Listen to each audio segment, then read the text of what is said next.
لان الناس اهو ما شاء الله، اللهم صل على النبي. ربنا يزيدهم. ربنا يزيدهم بركه ويطرح لهم الخير في بيتهم وفي اولادهم وفي حياتهم. في ناس فعلا والله تحس، وفي ناس من غير احساس. الناس ديت عملت لنا الواجب وعملت لنا اكتر من الواجب، والواحد مش عارف يقول لهم ايه على واجبهم. كلمه شكر للناس دي يا استاذ اناوش. جزاهم الله خيرا وبارك الله فيهم، وربنا يعيننا على تلبية طلباتهم إن شاء الله. يا رب. احنا هم لا ما نتحرمش منه.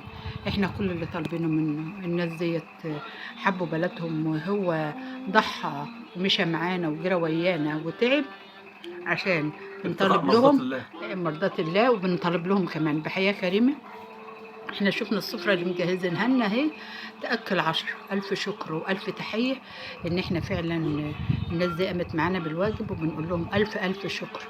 مصر بخير، مصر أم الدنيا.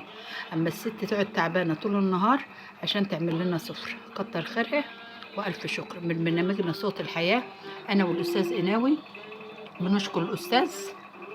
جزاه الله خيرا وبارك الله فيه، وجعلنا سبب في تلبية طلباتهم إن شاء الله بإذن الله. الأستاذ إيه؟ القناوي عبد الدايم. لا، والأستاذ صاحب الأستاذ حمادة. الأستاذ حمادة. ألف شكر. من برنامجنا صوت الحياة احنا بنشكره على الملأ، لأن فعلا إنسان طلع محترم. كل سنة وأنت طيب، وبنشكرك.